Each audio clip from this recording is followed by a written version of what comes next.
We may not be feeling it on the inside, but we know how we need to at least be perceived as far as like handling things. As long as you're outwardly calm, like a swan. Yes. You're outwardly calm and graceful, but your feet are really pedaling underneath you.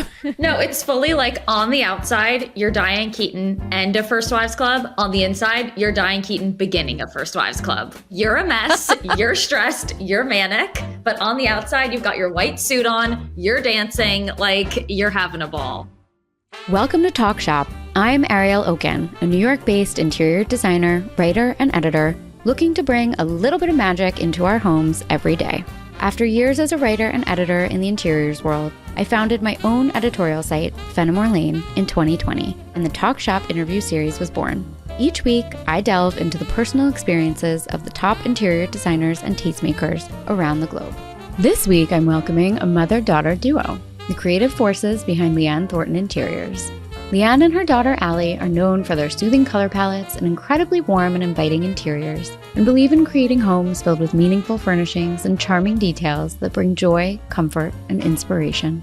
Since launching her eponymous boutique design firm in 2003, Lee Ann has developed a reputation for creating high-end residential and commercial projects, rooted in classical designs and infused with English sensibilities. In 2016, Allie joined her mom, starting as a project manager, then a designer, and now as partner. She brings to the team a fresh, preppy bohemian style, a welcomed thread to Lee Ann's timeless and classic sensibilities, and each approaches their work with both warmth and thoughtful attention to detail. Lee Ann and Allie's work has been featured in magazines like House Beautiful, Coastal Living, Luxe, and others, and we are so thrilled to have the mother-daughter duo on today. So please join me as we welcome Lee Ann and Allie to the podcast. Lee Ann and Allie, welcome to the podcast. I'm so excited to have you both on. Hi. We're thrilled to be here. What a treat. Oh my God. I love having a mother-daughter duo. This is like my favorite dream episode. Well, to kick off the conversation, we always ask everyone who comes on, can you describe each of your styles in 3 words or less? I think the best way to describe it, it's classic, it's relaxed, and above all, it's cozy. Oh, I love that. I love cozy. I love needlepoint rugs. I love slip covers, especially white slip covers. I love them paired with ticking stripes and lots of good lighting mixed with lots of beautiful window coverings and tons of flowers and candles everywhere. Definitely. Yeah. I feel like you can see that in your portfolio too. It's like all homes that you want to live in. That's the intention. Definitely. And even though you stole my word, I will rephrase. Even though cozy is in our DNA, and I'm so lucky I grew up in a house where that is like our lingo, I will change cozy to warm because I decorate with probably a lot richer of colors. My mom's very blue and white, and it's sort of her signature look, and it is for a good reason because it's just so gorgeous. I probably use like more reds and greens, so I definitely say warm. I for sure have a bohemian side to me. I am plotting my escape to the Cotswolds every single day, and every you and me both. Layered like crazy English house and designer, I'm just like, I get it. I know. I love it too. Yeah, I'd say warm, bohemian, and maybe like a little more tailored and not as like loose and funky, but definitely have that vibe. Yeah, that's one of the things that I love so much about English country houses in general is you get so much personality and things are not perfect, but in a warm, layered, livable way. Well, for those listening, where are you guys at this point in your careers and sort of how do you get into your day-to-day? First and foremost, I'm the mother of 3 incredible daughters and now a grandmother of a perfect grandson who's about to be 5. It's my life. They're besties. It's just, there's nothing better. And my husband and I live in a darling seaside town in Connecticut. It inspires me every day to create the cozy, romantic lifestyle that I'm always trying to achieve. We're focused on working on projects that bring us joy and lots of pride in our work. Our firm is very busy right now. We're working on roughly 6 projects that are all over the place. Wow. Meaning location, where the projects are, beginnings, middles, ends, which is great. It's it's no different than any other year, but we're busy. We're busy right now and confirming our 2025 schedule, which sounds like I'm in like some sci-fi movie when I say it. Totally. We just had our 2025 planning meeting today, and I'm like, oh my God, how are we even here? Like, I don't know how we got to the end of the year at all. But I love that you have 3 girls and that one of your daughters chose to work with you, because I have 2 girls, and it's always my dream that one of them might end up wanting to do that and work with me one day. I think it's for any mom. Your relationship with your children is obviously a bond that you could never have imagined. And then you have these daughters that become immediate best friends, confidants, Yep. dream individuals in your life. And then if you're lucky enough to have your children even want to hang out with you when you're older, that's a major. And then if you have one that's like, okay, I'm going to actually work with you. You drive me crazy, but I'm going to even be with you on a daily basis. Then you've kind of hit the jackpot. And I feel like that is the jackpot. And nothing, like I said before, is more important than my relationship with my children. So I get to have a double whammy, and I get to have one of them that I get to talk to every day and kind of navigate this crazy world of interior design that we all understand is certainly not like walk in the park. You get to trade all the crazy stories, good, bad, with someone that you're so close with and trust. So much goes on over the course of a project, and I would imagine being able to experience that with your daughter, where like you probably are like telepathic with each other, like I am with my mom. Like we could just look at each other and like we know exactly what the other one is thinking. Like that's so much fun, because that's not just work. That's a whole other level of a beautiful parent-child relationship. It's so true though, because like in this industry, there's so much that can and does go wrong. Like it's just, no matter how much you do right, it's in the hands of 1,000 other people.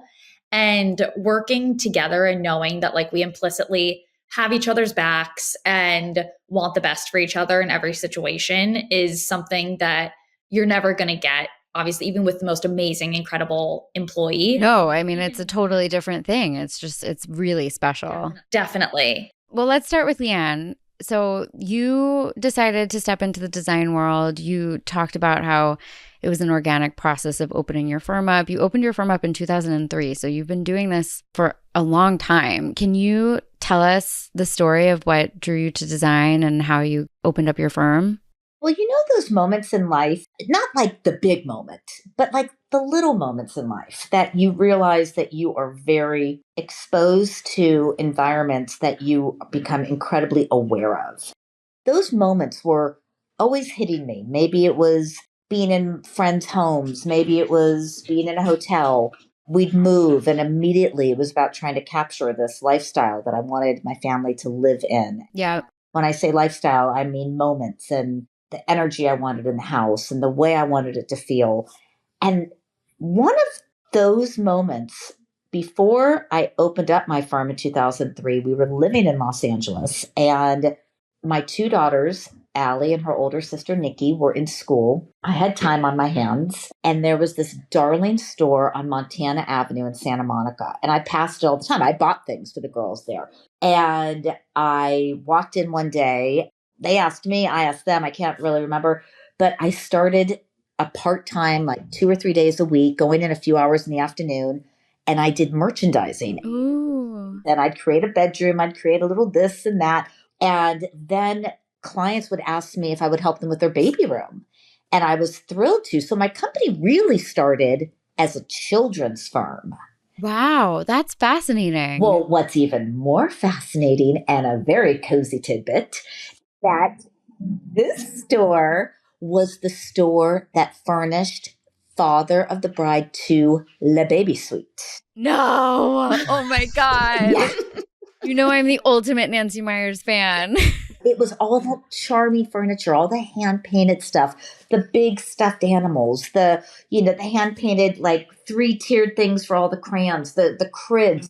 It was a dream to work in the store. So you can imagine why I was attracted. I'm like envisioning, and You've Got Mail, like the children's bookstore, but like a really beautiful kids furniture version. It was so darling. The windows were just filled with delicious furniture. And I was so drawn. So that was very cheery and happy to get me started knowing, wow, I'm not just into this, but I actually could do it. And people are Yeah. actually interested in hiring me. Then cut to, we moved to Connecticut. Our whole life changes into this beautiful New England world. And within a year of being here, I had all these girlfriends either having babies or had little ones like I did. And we're so excited to get the help with that. And then on top of it, let's do this. Let's do the living room. Let's do the kitchen. They turned into full houses. We all know, the scale of these Greenwich homes. And it became a business before I really even had thought about doing a true business, and formed Thornton Designs in 2003. That's amazing. I'm always so blown away by stories like that because sometimes it finds you, like you're not really even looking for it. I think it finds you if you live the passion of it. Yeah. It's not going to find a CPA. Yeah. Do you see I laugh all day? Like I literally just I mean, it's the best. But it's so true. I mean, that was how I started. I was working in public affairs. Like my friends would come over to my apartment and ask for help. And so it kind of started like that. I think it's really amazing when your passion finds you in that way and you can create this really incredible long-term business out of it.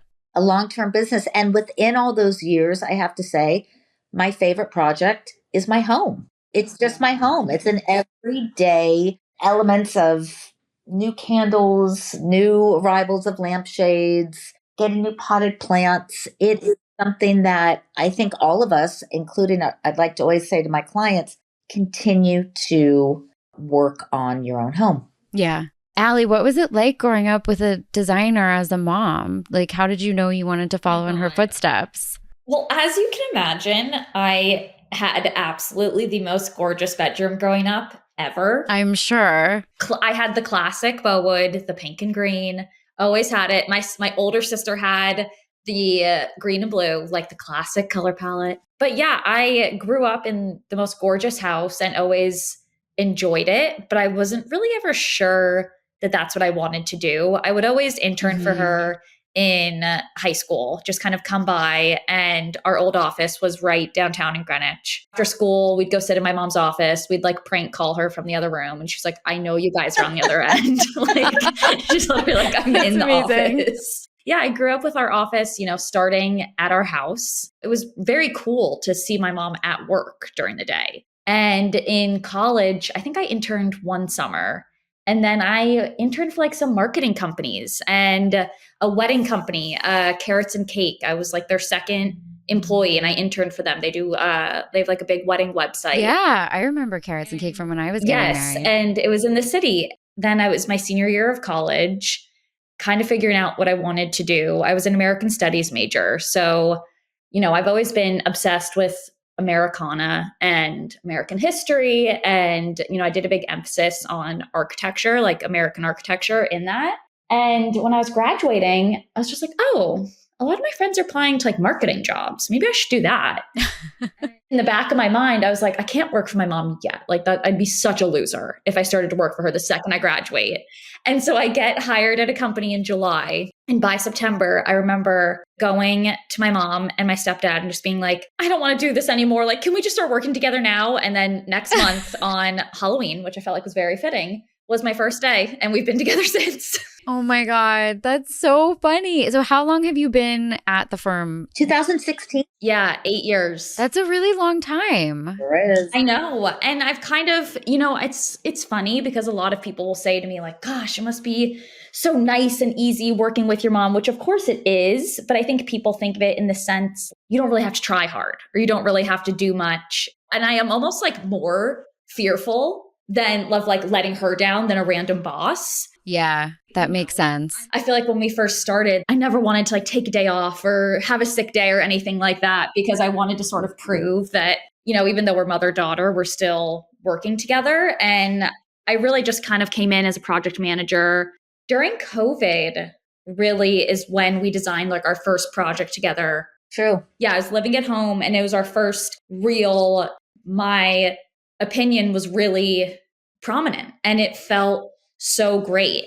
Ever since then, we both designed together and we're partners now. And it's really been like a very natural progression. But I'm happy that, I was sort of at the bottom of sorts. I did the project management. I've worked with our bookkeeper. I know how to do all of our accounting. It's been like a jack of all trades. Yeah, it's been a jack of all trades type of experience. That's so important because as you move through the firm, you pick up different skills in terms of like what everybody else is doing around you. And so you can step into someone's shoes if you need to. 100%, especially in a small company like ours. You really have to be able to, first of all, you can't have an ego, which, whenever we hire anybody, it's so important to find people who are just willing to be a team player, because when you're working for a small company, you just kind of have to be happy to do everything. And that's sort of where we both thrive.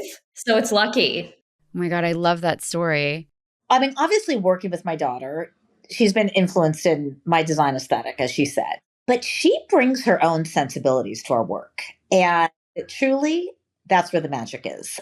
When we designed that house that she was talking about together, I was a little blown away that there was so much attention to detail.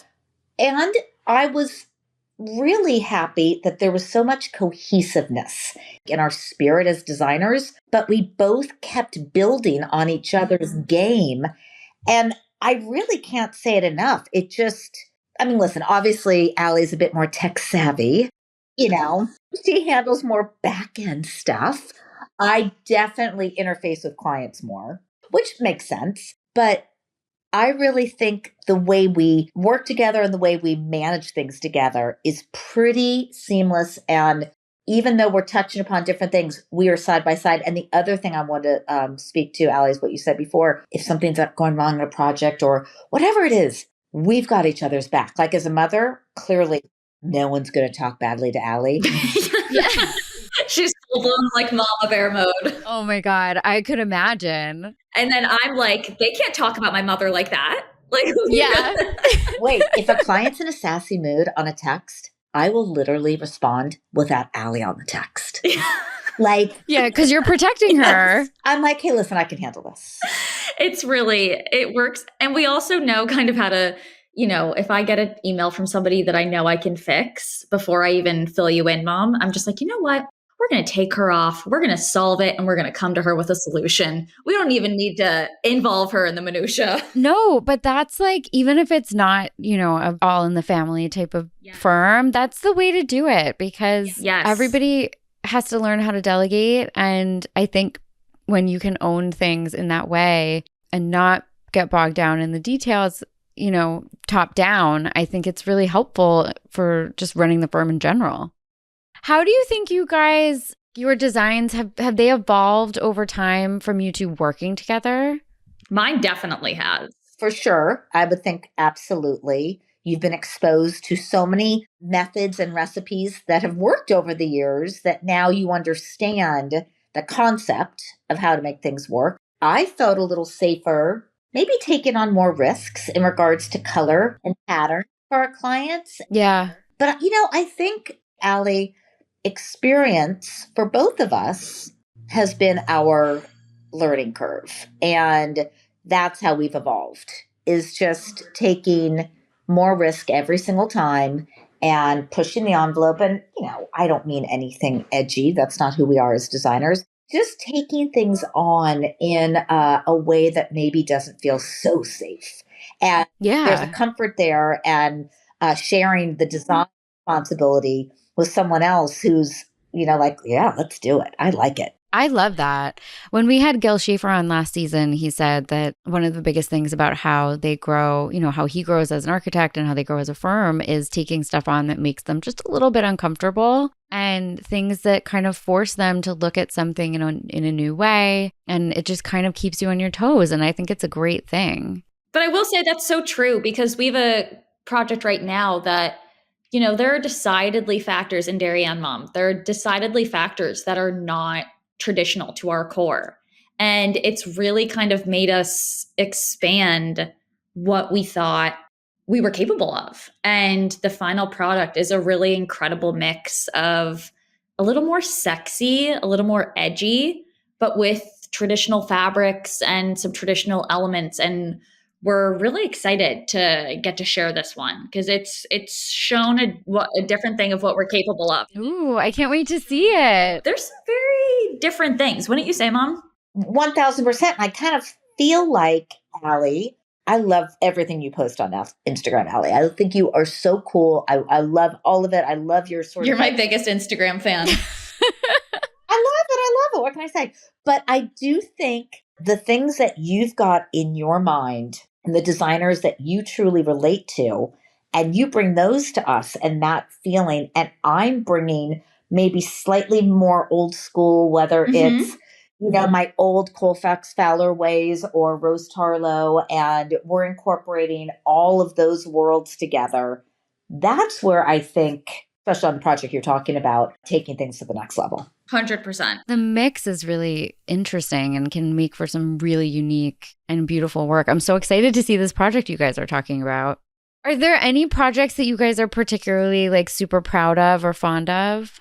Well, I know because I feel like we have a couple, but our project that we had in Luxe last year, our backcountry colonial, that's the project I was referring to that we started designing it truly February of 2020. Oh, wow. By March, I'd left my apartment in New York. I was living at home in Greenwich, and my mom and I were working from the second we woke up until past dinner, with a glass of wine at the end of the day, just putting. That's so fun. It was so much fun. And I think that's why we love this project so much because we had the best clients who trust our design implicitly, never an interjection, always just like, yep, that sounds great. You guys know what you're doing. And being able to have that, it makes for the most special and most fun projects. And it always has the best outcome because everyone's on the same page. Everyone wants the project to succeed. And we just did so much, we had nothing else to do. So our attention to detail on that project. And Allie, it didn't hurt that they loved British design. They loved everything cozy. Oh, major Anglophiles. Yeah. That's amazing. Oh my God, I'm looking up this project right now. I want to look at it. Wow. Oh my God, it's just so layered and warm and happy. And that's how the clients live, which is really great. And Mom, I have a feeling I know yours. Well, it's definitely that one. And it lends itself to being the type of decor we wanted to create, the type of home we wanted to create. Amazing clients.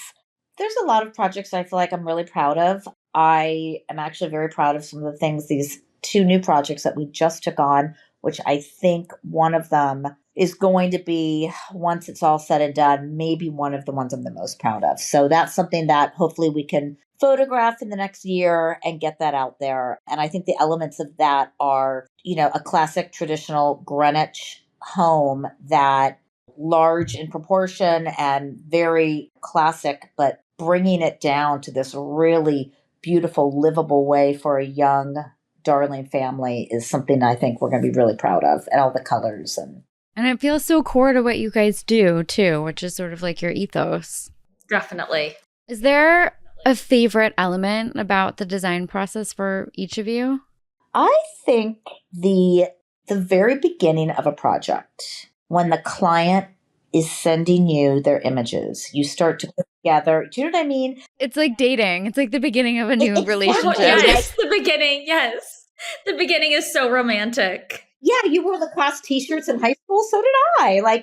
It just, you start to see each other's sensibilities. And then once you understand it, you're like, oh, I can make this real good. Then you really want to impress them. Yeah. Yeah, that's where just the jumping off point comes. And bringing them elements, you feel so proud. You're like, you're going to love this. It's like a psychological exploration of people. I mean, you're figuring out what they gravitate toward and what they love. And then you're bringing them something that, it's like a present to them. Isn't that what we do, though, at the end of the day? We are psychological mind tamers, and yeah. Well, we always joke that we're like half designer, half therapist. when you're involved with someone's home, it's like the most intimate, deep, like intimate part of their life. And you really get to see into their psyche and the way that they live and who they are. And it's really lucky when it's someone that trusts you to, welcome you into their home like that. And just kind of be able to explore with them, maybe push them more than they were expecting at first. But building that trust is such a rewarding feeling. Now, girls, I will tell you this. Having Instagram, Pinterest, all of that is a whole game changer. Yeah. 20 years ago, you were just kind of presenting what you felt was right for the house. You were faxing people. Honestly. I remember, my parents, we worked with an amazing designer called Judy Kling. We would go to her office. I was probably 11 or 12. And I remember pouring through interior design books. And this was like my first exposure to design. And I still remember it. She would give sticky notes and you would put sticky notes on the books. And that's how you would go through that original exploration process, because there were no, unless you were pulling from a magazine and tearing out. That was your inspo. There was no Pinterest. There was nothing. Ariel, that's so funny. I forgot about the magazine tear-outs. Of course. Yeah. Oh my God. I remember my mom showed up with a folder of tear-outs, I remember. And you'd give the client their bag. And it was usually a bag from Count and Tout when you went to all the showrooms and you're like, your living room's in there. And it was just a really sweet process for the presentation. And then you just kind of quietly went about it. Whereas now, good and bad, but it's a whole different thing. But it's sort of like when you have a client, let's just say they're putting like almost their inspiration mood board together for you. And you find out about their lifestyle. So it's not just about, I love green, I love flowers, I want a family room that feels like Ralph Lauren. Those are great, those are great concepts. But when you find out truly about, we love to go to London or we love to go to Provence, and my husband and I love to go to a cooking school together. And, because we love to cook and have people over, I'm like, ding, ding, ding. Oh, okay. Yeah, because those are like the Easter eggs that you can put that into the house. Like I'm putting a banquet in that kitchen and you're having people over on a Friday night.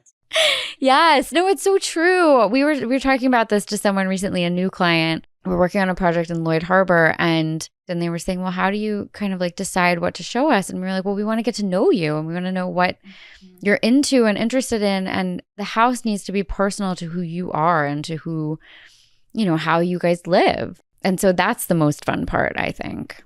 It's the most fun part. And I think it's also giving way of a designer to be less selfless about what they want to do and really understand what the client wants and give the clients their world. That's probably the best part. I think we could all agree at the end of the day about what we do. Yeah, it gets to be so rewarding at that point, and it feels so good.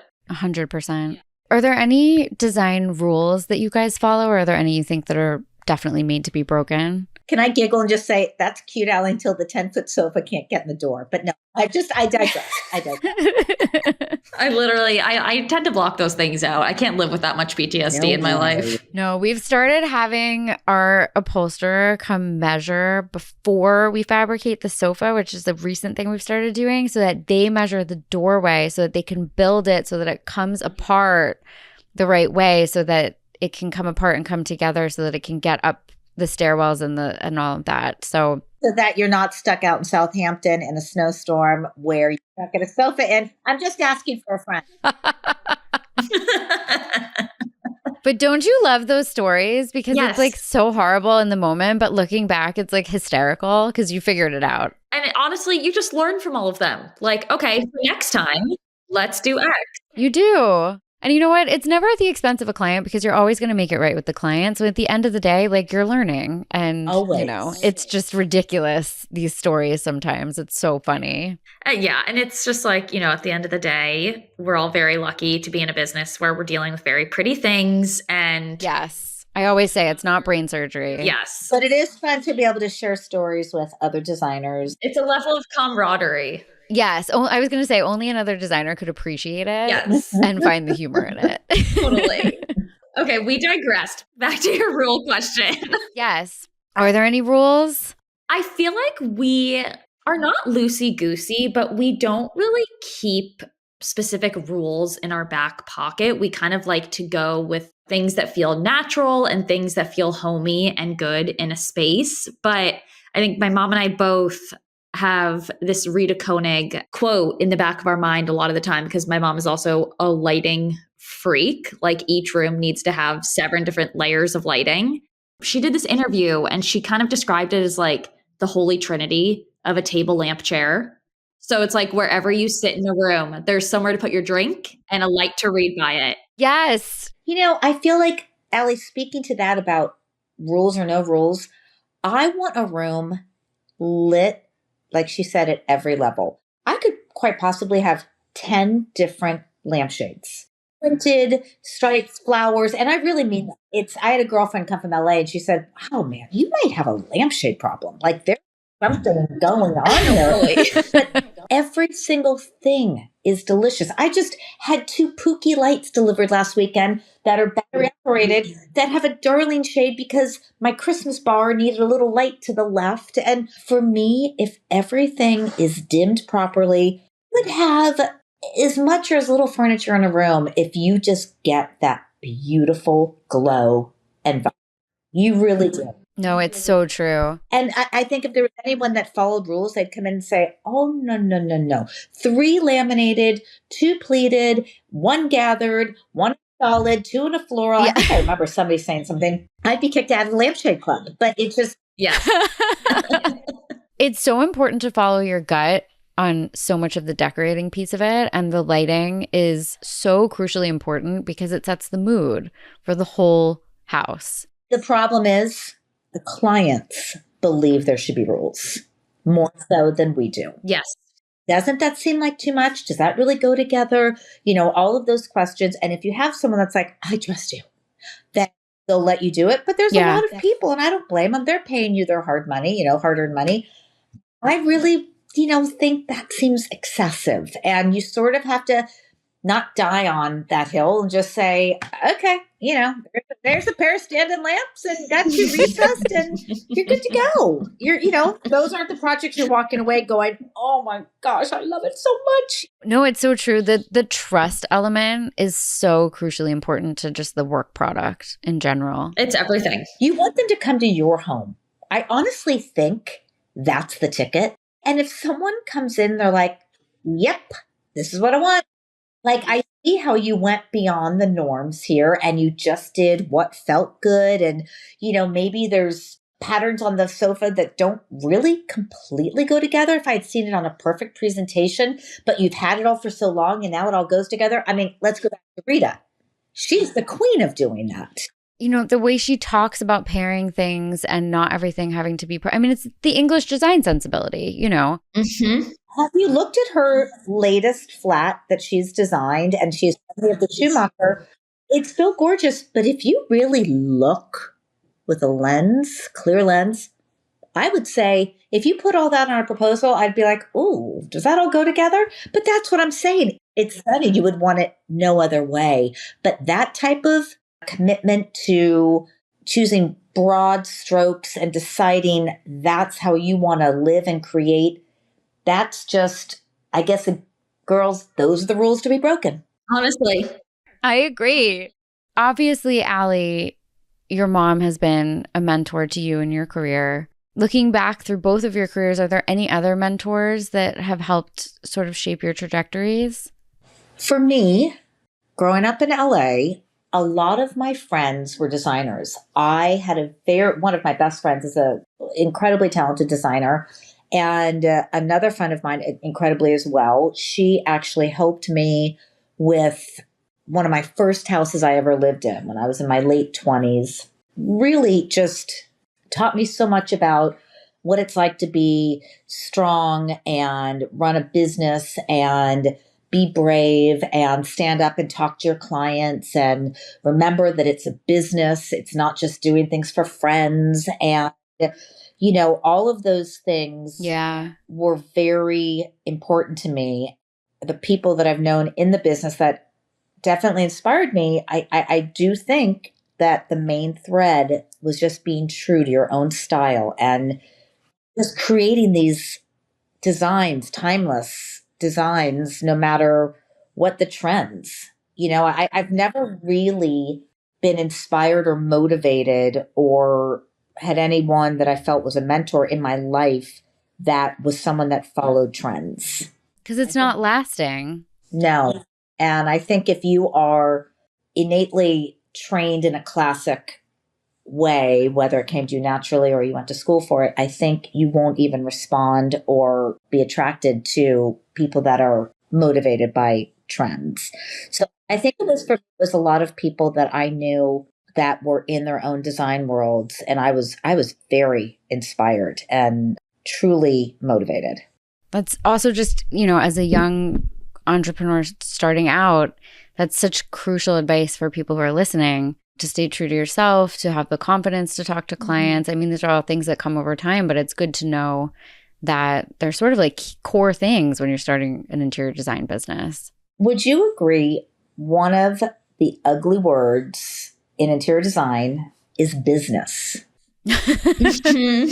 If you can't run a business, you will never survive in this business. There's not a chance. You can be as creative and talented as you want, but if you don't have business sensibilities, and by the way, there are years I'm good at business, years I'm not great at business.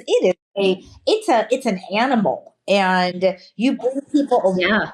And you bring people around you that will help better you. But that is the advice. If anyone came to me, I mean, we've had, I'd say, a handful of employees have gone off and done their own thing, which is wonderful. I've done my thing. Everyone should do their thing. Yeah. But I would always advise, please get to know the business side prior to you embarking on a career like this, because yes. And I think at my age, I'm at the point where I've been doing this for a long time, and a lot of my girlfriends or friends of friends are in that phase where they worked for a company for a couple of years and they're like, oh, how do you like interior design? Like, it seems so fun. And I'm like, yes, it is fun. But about 95% of it is me on my computer all day, putting together purchase orders, making fires go away. It's logistics. Yes. I think people don't realize that it's not just picking fabrics and picking paint colors. It's really logistics.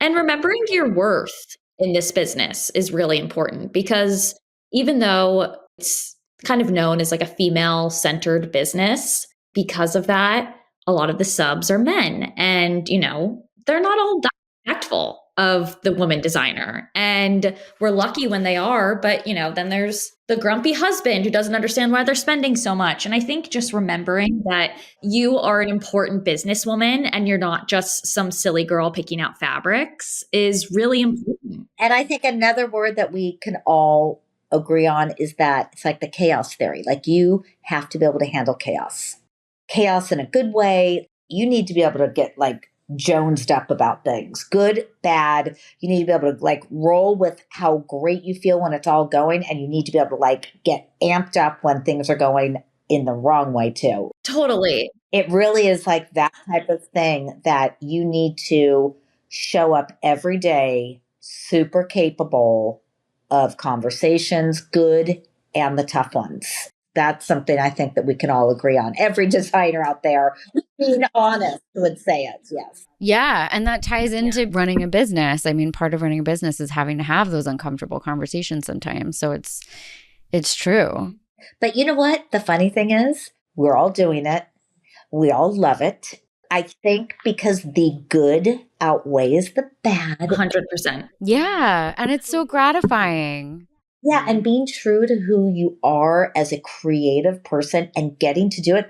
I feel after however many years I've been doing this, it's not lost on me how lucky I am that I pick up the phone and someone's actually calling me to work on their home. I am thrilled every single time. I feel a lot of gratitude about it. Tons of gratitude. I love that. What do you think is the best advice for designing interiors you guys have ever received? I think listen to your intuition, Follow your guiding light. That is advice that I believe I've been given. I think it's what keeps me driven. It's what keeps me focused. It keeps me always wanting, demanding to run a strong business.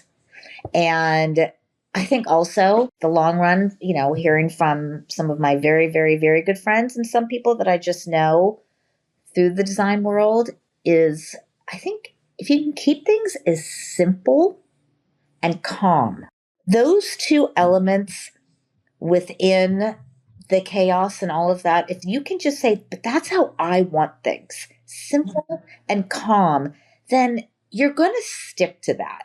And even while all the plates and things are going around you, it feels like, everything's flying in the air. That has been the type of things I have heard. And I'm going to keep those in the forefront of my mind. I love that. No, it's true because it's so easy to get frazzled in this business, especially if something goes wrong or something. But if you're calm, cool, and collected no matter what, I think it speaks volumes and it helps you run a tight ship and run things the right way too. I mean, listen, Ariel, it's also like experience helps with that. And, you've been doing this a long time. You've had a lot of projects that you can reflect on, good, bad, what went wrong, what didn't go right. I've been doing this a long time. Allie now has been doing this a long time. I think we know, we may not be feeling it on the inside, but we know how we need to at least be perceived as far as like handling things. Mm-hmm. As long as you're outwardly calm, like a swan. Yes. You're outwardly calm and graceful, but your feet are really pedaling underneath you. Yeah. No, it's fully like on the outside, you're Diane Keaton, end of First Wives Club. On the inside, you're Diane Keaton, beginning of First Wives Club. Like you're a mess, you're stressed, you're manic. But on the outside, you've got your white suit on, you're dancing, like you're having a ball. That's amazing. That's like the best comparison I've ever heard. That is like how my brain thinks. And it's just, or, you're Diane Keaton, end of Something's Gotta Give on the outside. She really has a great character arc in all of her Nancy Meyers movies. She's multifaceted, Diane Keaton. She really is. Like you're either crying at the desk, like missing Harry, or you're at the end and you're celebrating. Well, before we get into our Take 10, our rapid fire questions, I have a few personal questions that I always love to ask. What do you think your home says about you? Okay. I think my home says about me that I love to entertain people. I think it says that I love to welcome people and that I feel very safe in my environment. That's a really great way to put it. I love that. I think for me, my home definitely shows that I have parents with incredibly great taste because half of what I have in my house is from them.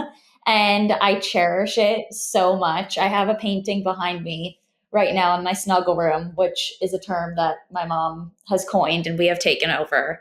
And it's a painting that my parents got in Nantucket, I don't know how many summers ago. And I have it hanging above my sofa, and it is like the coziest, happiest painting. And it just makes us feel so good. She's so regal. Yeah. And we have a bunch of great antiques from my mother-in-law too. And it's starting to feel very adult.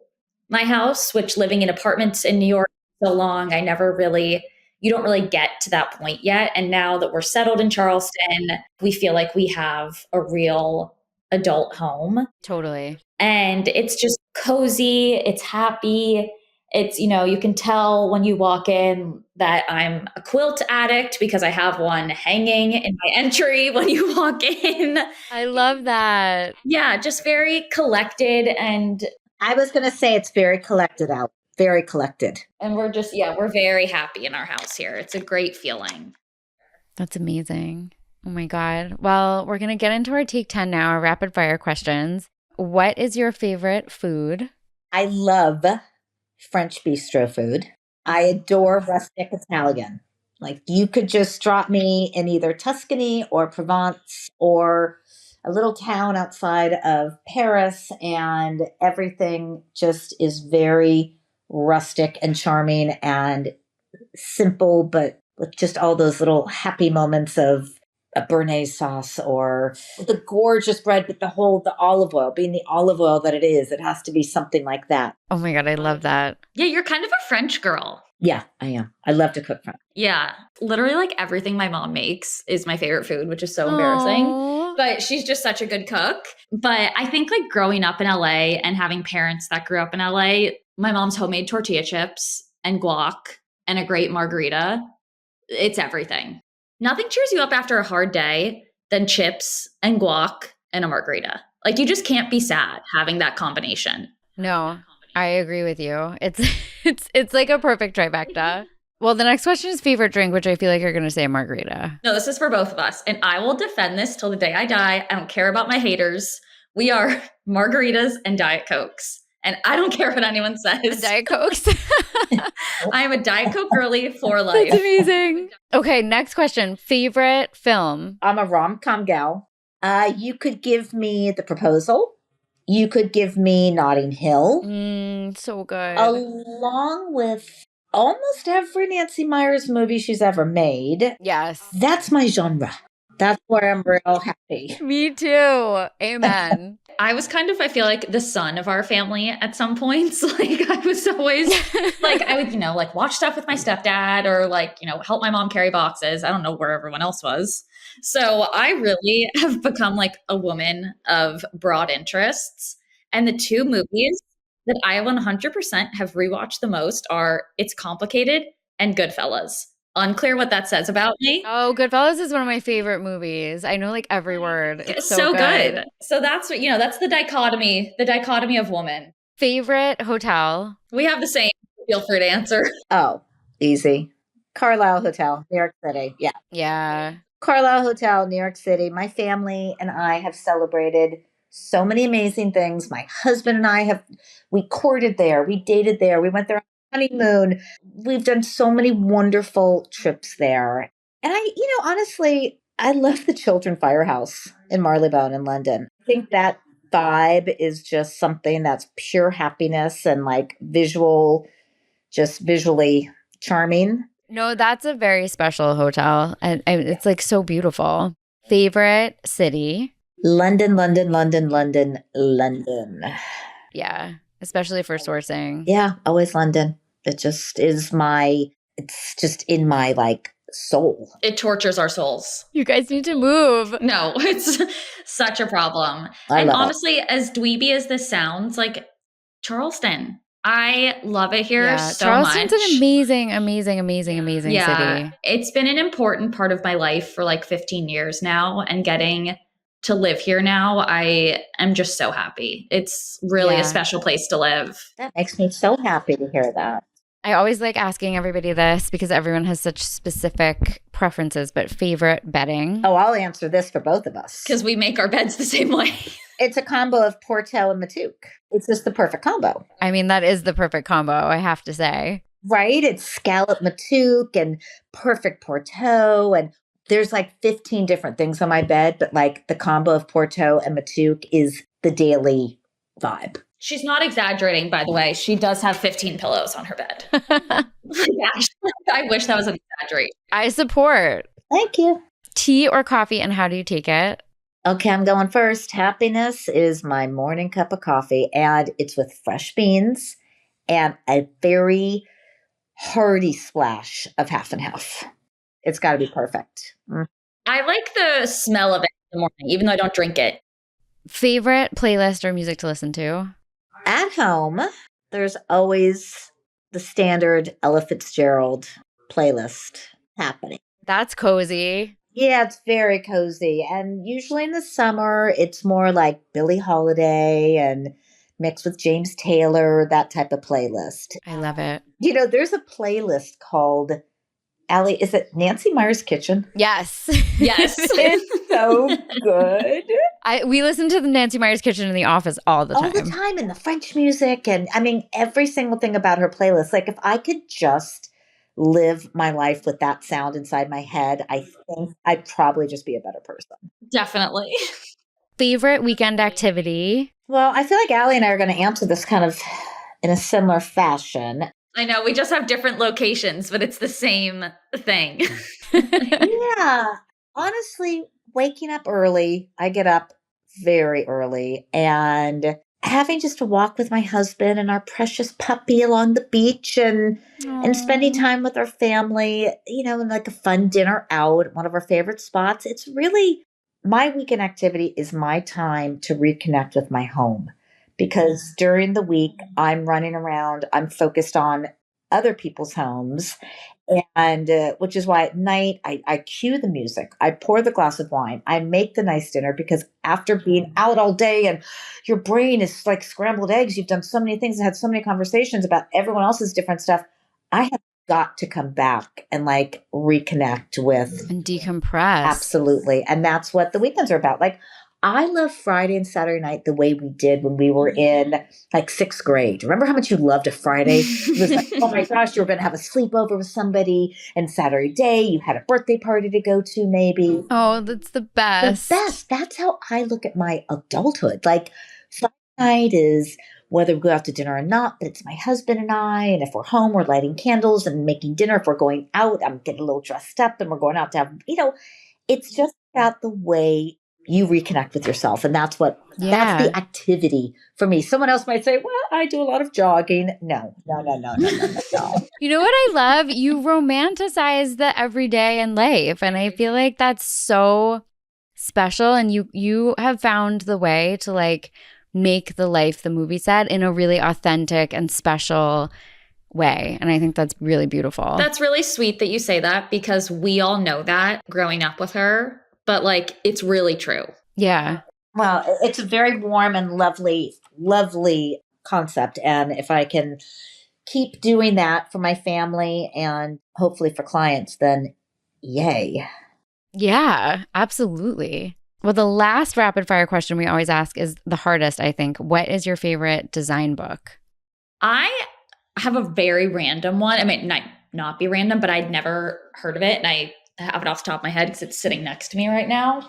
But it's this book called Americana. It's called Americana, Farmhouses and Manners of Long Island by Kyle Marshall. Ooh. It is the most inspiring book. It is cozy, antiqued, beautiful, like country estates all over Long Island, like that very Northeast sweet vibe that I feel like we're all attracted to. And I flip through it on the daily. Like I get so much inspiration from it. Ooh, I have to look this one up. Allie, who was the guy from the Colfax book that I like basically the pages are worn out? Was it Robert Banks Pye? Yes, I think so. Yep. Yes, he has some amazing books. I mean, if I was on a desert island and I could only grab like a few books to take with me, I think it would be his books. And honestly, I'm going to just say it again, anything by Gil Schaefer. The King. Yes, amen. I'm with you.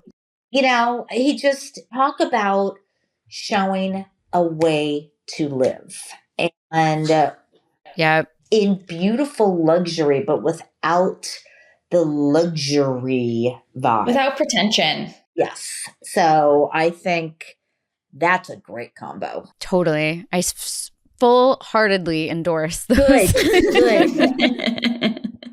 Well, Allie and Lee Ann, thank you so much for joining me. This is Thank you. You're such a doll. We're so happy to have done this. Oh my God, this was such a joy. And where can listeners find more about you and your firm? We have our website, but our Instagram is really where, I feel like you get a lot of our personality and a lot of our personal takes and taste on everything. I love following you guys on Instagram. Thank you. We have some fun video series that we're going to be doing in the new year. Just some, more design videos, some entertaining. So I think it'll be really fun to head on over there and just kind of watch along with us.